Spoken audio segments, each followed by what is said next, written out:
সাল 2রা জানুয়ারি 1957, বিকাল ঠিক 5টা 30। ললিতনারায়ণ মিশ্রা তার স্পিচ শেষ করে যখন স্টেজ থেকে নামছিলেন, তখন মুহূর্তের মধ্যে সবাই সবকিছু বুঝে ওঠার আগে খুব বড় ধামাকার সাথে ললিতনারায়ণ মিশ্রাকে সেখানেই মেরে দেওয়া হলো। কিন্তু কেন? নমস্কার, আমি সুব্রত। আজ আমি কথা বলবো এমন একটি কেস নিয়ে যা তদন্ত মৃত্যুর পর ঠিক 39 বছর ধরে চলেছিল এবং সেই কেস এখনো পর্যন্ত সলভ হয়নি। এবং বলবো কে এই ললিতনারায়ণ মিশ্রা। তো চলুন শুরু করা যাক। ললিতনারায়ণ মিশ্রার জন্ম 1923 সালের 2রা জানুয়ারি বিহারের বাসানপাটরি গ্রামে। তিনি ছাত্রজীবন থেকে রাজনীতিতে যুক্ত ছিলেন এবং স্বাধীনতার পর তিনি ভারতীয় জাতীয় কংগ্রেসে যোগ দেয় এবং ভারতীয় জাতীয় কংগ্রেসের একটি শক্তিশালী নেতা হয়ে ওঠেন। এবং 1973 সালে ভারতীয় জাতীয় কংগ্রেসের তরফ থেকে তাকে রেলমন্ত্রী করা হয়। রেলমন্ত্রী হিসেবে তিনি দেশের বিভিন্ন প্রান্তে রেল লাইন স্টেশন উদ্বোধন করছিলেন। ঠিক এমন একটি অনুষ্ঠানের জন্য 1975 সালে 2রা জানুয়ারি তিনি বিহারের সমস্তিপুর গ্রামে যায়। সেখানে সেদিন রেলের ব্রডগেজ লাইন উদ্বোধন ছিল এবং যখন তিনি উদ্বোধনী সভা শেষ করে নিচে নামছিলেন, তখন খুব বড় ধামাকার সাথে বোমা ব্লাস্ট হয়ে মুহূর্তের মধ্যে পাল্টে যায় সবকিছু এবং ললিতনারায়ণ মিশ্রা সেখানেই মারা যায়। কিন্তু কেন বা কারা করালো এই হামলা?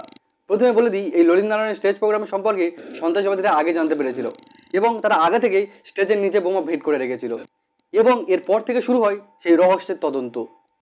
প্রথমে এই কেসটি বিহার পুলিশ তদন্ত করছিল এবং পরে সিবিআই এর হাতে তুলে দেওয়া হয় এবং ঘটনার কয়েক সপ্তাহের মধ্যে কয়েকজনকে সন্দেহজনক মনে হলে তাদেরকে গ্রেপ্তার করা হয়। কিন্তু তদন্ত যত এগোতে থাকে, নতুন তথ্য সামনে আসতে থাকে এবং প্রথমে যাদেরকে গ্রেপ্তার করা হয়েছিল তাদের বিরুদ্ধে পর্যাপ্ত অভিযোগ না থাকার জন্য পরে তাদেরকে ছেড়ে দেওয়া হয়। এরপর সিবিআই এর নজর যায় আনন্দ মার্গের সদস্যদের ওপর।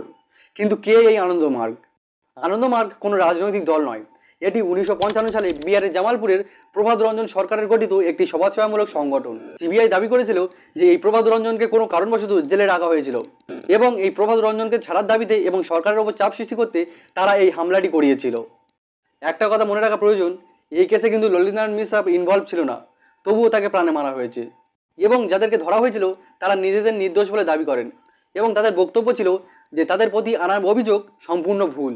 অন্যদিকে সঠিক ইনফরমেশন বা তথ্য না পাওয়ার জন্য বিচারটি বহু বছর ধরে চলতে থাকে এবং বিচারটি বহু বছর ধরে চলতে থাকার জন্য অনেক বিচারক পাল্টাচ্ছিলেন, সময়ের সাথে অনেক সাক্ষী মারা যাচ্ছিলেন এবং অনেক সাক্ষীদের স্মৃতি দুর্বল হয়ে পড়ছিল। ফলে মামলাটি ভারতের অন্যতম দীর্ঘ বিচারে পরিণত হয়।